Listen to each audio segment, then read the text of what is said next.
Hey guys, welcome to my, I guess it's like my little acoustic recording slash rehearsal room.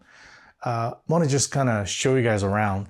It took quite a while for me to kind of complete this room. And of course, like a home recording studio is never like completed, right? It's always an ongoing process. If you guys recognize this room before, this used to be my home gym. It kind of still is. In fact, my little treadmill is tucked away over there, and then I roll it out when I need to get some exercise in. But anyway, today I wanted to just kind of share with you and give you guys a quick tour of what I've been up to in the past few months, kind of putting this room together. It was really important for me to have an acoustic rehearsal room where I can kind of practice my instruments and get better, and also, occasionally track instruments as I need to. If you guys recall also, in my previous space, I had more of a larger space where I can kind of do everything in one room.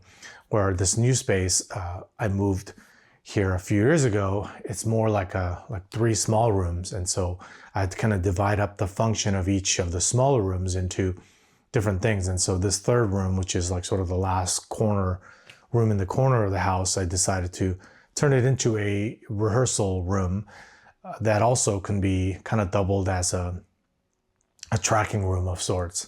If you're not a professional, then you don't have this mandate to kind of get things done to a certain spec and kind of get things done at a certain pace so that you can get your projects done. And I think that's kind of like a good thing because, if you are, again, a professional making a living, and if you have rent due the next month, you got to get cracking and get your room up and running to be productive. When you're sort of a passion, project hobbyist like myself, where I love making music, there's really no deadline per se. And that could be like a two-edged sword because on one hand, you can procrastinate forever and get nothing done. And on another hand, you can overscope the thing so much where you have these lofty ideas like, I'm going to build a room within a room, or gonna put this on a new slab foundation or something, or all new electrical and stuff like that. And while I did get some electrical work done, like getting a room within a room it's just not in the cards. It was just too difficult and too costly. And so I wanted to get into this space and be productive and creative as possible. And so it's all about compromises. And so it can be very challenging. And you kind of have to work out all of that mental gymnastics in your mind first before you start to actually kind of do stuff. Otherwise, again, you'll kind of wander aimlessly and get nothing done. Let's come this way. This was a real struggle for me because I didn't know how much electronic gear I wanted to have in this room.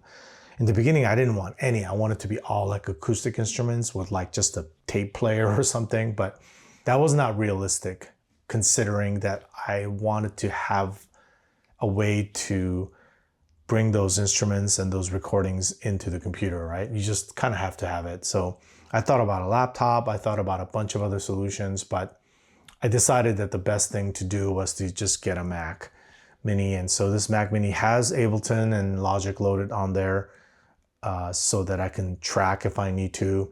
And that's just what it is. And it's networked throughout the whole house so that I can kind of, bring files from here over there. The Dante stuff is still not quite set up yet.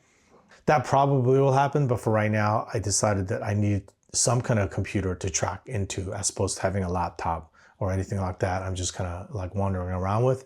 This is just a dedicated little guy that I can just press a button and then start tracking as I need to. This is the Apollo 8. This is an older interface, and it kind of wasn't being used. In fact, it was just kind of redundant in my main studio because I have the 16 and the Apollo 8P. So I decided to I don't need that many inputs in that room. So I decided to bring this here as the audio interface. And so this has been working out great because it's almost kind of like a digital mixer too. So I can just have all the inputs in there and then,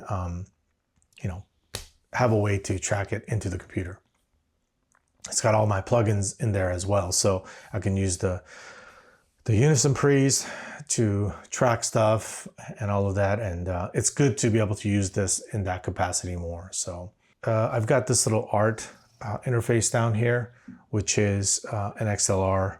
It's just all basically through soldered XLR 1 through 16 input, and then the first 10 is from the 500 series, which I'll explain. I'll get to in just a sec. But more importantly, I can just have a front panel plug to be able to access the Apollo inputs in the back, so I don't have to like go back there and do that kind of stuff. I can just plug in, and then it'll be plugged into this Apollo. So my pre's here, this was seriously being underused, and so by bringing the 500 series from the mixed room into this room is probably one of the best decisions I've ever made, because I'm actually actively using these to do a bunch of tracking with. I don't want to go through too many of the stuff, but I got this API 512C there, which is awesome. I got this SPL transient designer, the hardware version. That's also kind of wild. I've got a few, so basically I got a few like mic pre's from different companies for different flavors, and then a couple of budget like EQ and compressors, FET compressors, and then sort of this kind of like this Pultec style EQ here, so that I can do a lot of shaping with my acoustic instruments before it hits the Apollo. So super cool to be able to have this and just have this accessed right here, so that I could be productive, but not have this gear get in the way. So picking just enough amount of gear so that I could kind of capture what I'm doing in here without it kind of dominating the space. Because if you look at the space, it's still pretty spacious where the middle is completely empty, and I can set up mics, I can set up instruments, I can do a bunch of things in the main room without having a big desk or some other thing and a big computer that's just like taking up center stage. Kind of an ongoing thing still. I'm trying to figure out like exactly how the workflow is going to go, but so far I've been really happy with this particular ergonomic decision. And then I've got the TV up there to kind of look at it. I didn't want another monitor. The TV was already in here, and I can see exactly what's going on and kind of do simple tracking in here. This isn't anything, crazy. A couple of other pieces here. Let's see. This Apogee unit. I guess I'll talk about everything, but just highlighting this Apogee. It's got 2 mic pre's, and it's got a ASCBU optical coax and SPDIF output in the back. Truly a remarkable unit. It has definitely its own signature, that silky smooth Apogee sound that if you are familiar with Apogee, you guys know what I'm talking about. I've used this so much back in the day when I used to do a lot of field recording, because it paired so well with shotgun mics. And that was sort of like my little secret weapon, because this has like an incredible like built-in compressor and a very aggressive, a very musical compressor that you could use to track like transient heavy materials when I was field recording. So I had this on battery power, and I had this whole rig set up, and that was a lot of fun. But it was in storage for such a long time, but I recently decided to put it in this room because why not? These are sort of my more like music listening hi-fi gear that I have. Yeah, from here, this is some Amazon CD player. I have a lot of CDs, and so I started to listen to a lot more CD. And so I cut the Matrix soundtrack in there right now. SMSL, that's what it's called. Below it is my Sennheiser headphone amp. These came with I bought this at the same time when I bought the HD 800s, and I sold those a long time ago. One of the cool things, and I think this is the only headphone amp that I own that has XLR balanced headphone inputs, which is pretty cool. I don't know if it makes that much of a difference. This is another DAC. Another cool device I had for a long time. It's got, the cool thing about this is just a DAC, and there's no headphone amp, there's no output anything, it's just a DAC. So it's really, really versatile. It's got coaxial, ACVU, balanced digital, optical output, USB output, and up to 192 kilohertz. Still really relevant, even though this is like 10 plus years old. So some hi-fi stuff that I dabble in that ended up in here. That's I'm kind of dabbling with it, and so it's nice to see it getting used. And I listened to it a heck of a lot more than when it was just kind of tucked away in the corner. Let's see, I've got some LPs here. I don't know if you can see. Yeah. These are my Focal Utopias. Yeah, these are really bright. They sound bright. Sound great. I like it. But I don't listen to it as much as I used to. Like, you really need the right kind of source. These pair really good with the Macintosh, the tube amps. I'm usually using Sennheisers, which is what I'm used to the most. The 650s and the 800Ss. But yeah, so Tephones, and then some of my vinyl stuff, including Sufjan Stevens. Come on, feel the Illinois. That's a great album. The fancy Macintosh amp. I like it. I think it's not overpriced. I don't think it's underpriced. I think it's right priced for all the things that you get for what this amp does and kind of the value it holds. I think it's really great. I was wanting to acquire some of their newer gear that I've been eyeing, but now I'm like not sure if they're going to continue their quality legacy or not. So we'll see how they take care of that brand. But in the meantime, I'm glad to have gotten this like cool integrated amplifier. I wish I had the version where it had the integrated DAC as well, but it doesn't. It's just a standalone preamp and an amp. But I got plenty of DACs. So right over there, I've got my suspended cymbal. I love being able to like perform my own suspended cymbal rolls. I used to play a little bit of percussion in my high school band days.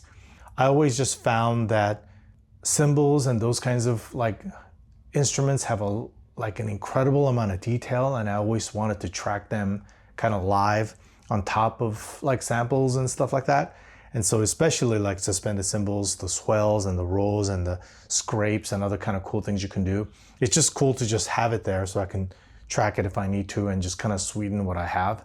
It doesn't replace all the samples and things that you can get in like incredible libraries these days, but having that little sweetener on top of that kind of makes it your own. It kind of gives you that expressivity that you don't get from canned samples. So I always have that. I always try to sneak that into any kind of like tracks that I'm recording on if it's needed. It's a concert cymbal, suspended cymbal, so the tone is like really dark. It's not like bright and sizzly, although you can get it to that if you have the right kind of mallets for it. And it's just another way for me to be involved in the music in an acoustic level. The hi-hat I don't get to use too much. I think hi-hat is really, you can do a lot more with samples than anything. I just have it there thinking that I thought I was gonna do stuff. It's not getting too much use, but maybe in the future I can get some stuff. I've sampled some stuff from there to kind of layer on top, which is also kind of cool. So again, similar kind of concept as the suspended cymbal. So moving over here, I've got a couple of instruments. Well, let's talk about the speaker first. I've got these JBLs. They're kind of like a reissue of like an old like 70s classic speakers. They're not here for like mixing or monitoring or anything like that. It's just here to play back music. Sometimes I just like to crank up the music in here and kind of like rehearse and practice alongside of it. And so that's why this is here. I've got some pedal boards down on the ground. Again, it's something that doesn't get used as much, but now I plan to do a lot more. Again, just having that space here to just kind of goof around and experiment, I think is going to be really, really fun. Over there is my trusty Amazon, my Amazon cello. yeah, just wanted to have that. It was like one of those pandemic purchases. It was really cheap, but the kind of tones you can get out of it is just so cool. It can create some really interesting tones out of it. And so it was a lot of fun being able to like sample. I remember taking a bunch of like bowed string sounds and putting it through the GR1 and that granular synthesizer and kind of goofing around with it. It has some really, really interesting results. And it was just really like a fun, creative time. And then my flugelhorn here, I'm not a horn player at all, but I can just barely get away with it. Just practicing, you know, I try to kind of pick a late afternoon because it's really loud, and I probably need to get a way to like mute it somehow, but it's just there for fun. I just wanted to learn how to play horns, and it's there. And one of these days you'll see me playing, and you'll tell me to put it away. My wood flute there, that's also one of my primary instruments, and so it's not there specifically because it's in storage. You don't want to leave flutes out too long because the pads can dry out. So I just, you know, in the B-roll you'll see it, but in this cam I have it put away. But there's a little stand for it that I put there, and it's there, and I track stuff on it all the time. I should probably practice more. I got super rusty. I used to be quite good at it and did a bunch of things with it, but it's just like any other sports. You know, you were pretty good at it when you were younger, but when you don't practice, you get super rusty. So again, having this rehearsal room is going to be really fun. I'm going to turn the camera this way. Okay. So this particular corner is like where it's like my guitar station. I'm not really much of a guitar player per se, but I love fiddling around with it. I love getting kind of my hands in on like acoustic instruments and just instruments in general. So first, this is a Taylor, I think it's a 312. I can't remember. It's the nylon, 315. I can't remember what it is. So it's a nylon, a really good professional session guitar player from LA recommended me, like, hey, you know, if you're kind of like beginning, kind of like starting out, but you know, don't get something crappy that you want to still be, you know, you can still kind of own for a long time, get one of these. And yeah, it's got a really great pickup, and you know, it's got that signature Taylor sound, which is kind of bright, even for a nylon, but I love the way it sounds. I like the way it tracks. And so I've got this here. I'm practicing songs, kind of learning. Sometimes I have the YouTube tutorial on, and I'm kind of like practicing guitar. But more importantly, again, it was just like important for me to have instruments that I can kind of grab and just kind of practice.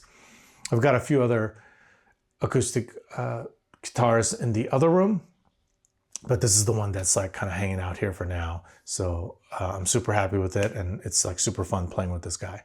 I can kind of track this if I need to in this room, if I get a good idea, but mostly it's just to kind of goof around and play. And then, you know, if I need to do something more serious, I'll have a session player or a friend of mine will come over and they'll track some stuff with me here.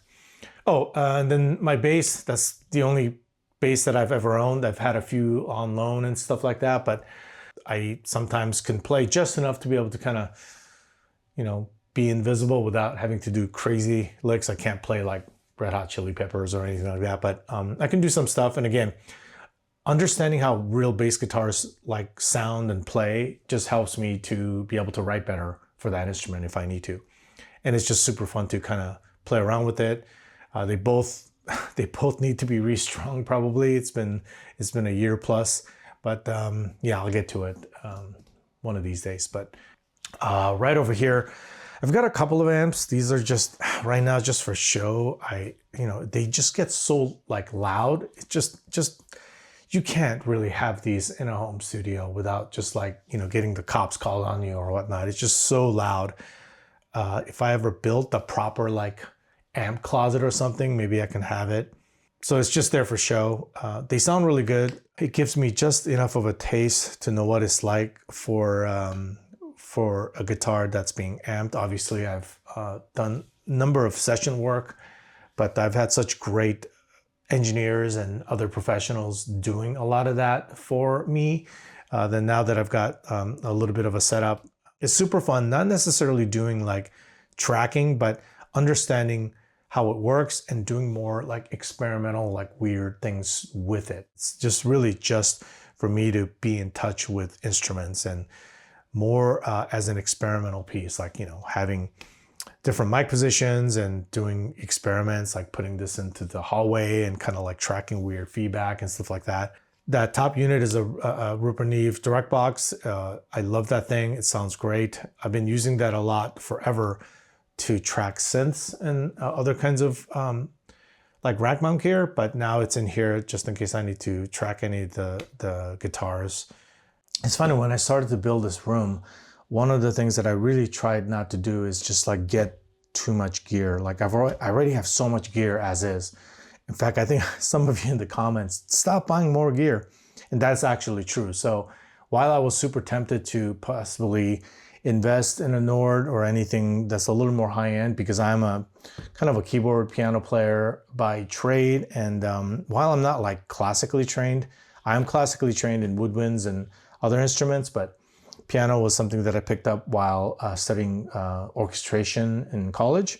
So I can play, this is sort of like where my main kind of, like this is my main instrument is the keys. And so I could have justified going all out on this, but I've had this Yamaha P115, I think, with the built-in speakers for quite a while. And it just kind of stuck with it. It's not the greatest sounding thing. It's just like perfect for rehearsal and practicing. And the action is decent. It's not super heavy like my Contact, my NI88 that's in the main room. The action on that thing is so like heavy. Not a real fan. And so, and I've got this other Akai. Is it Akai? No, I think it's the Arteria. That's like decent, semi-weighted, but it's no way like something that you can play on stage. This you can maybe get away with it, but the sound is like not all that stellar.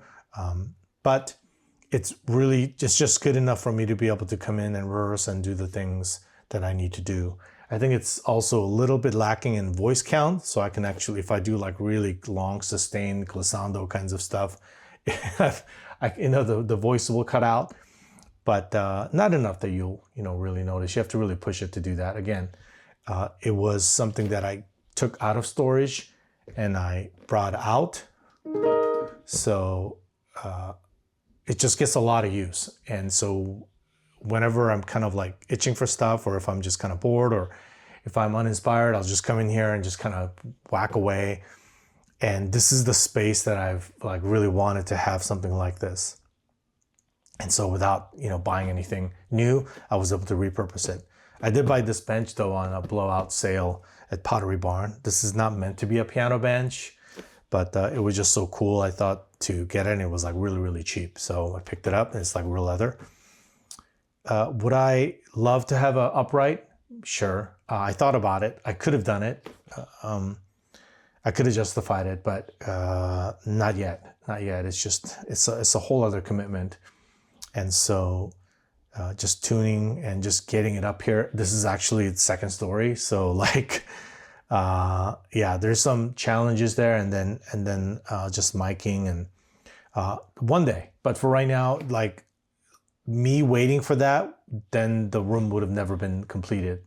So by just getting this in, I've already been super creative and really satisfied knowing that I've been like working on music and being passionate. So it's fulfilling its purpose, despite the fact that it's like not the most optimal gear. And that's really the key. It's just what gets you going instead of just obsessing about like the tools that you have to do it.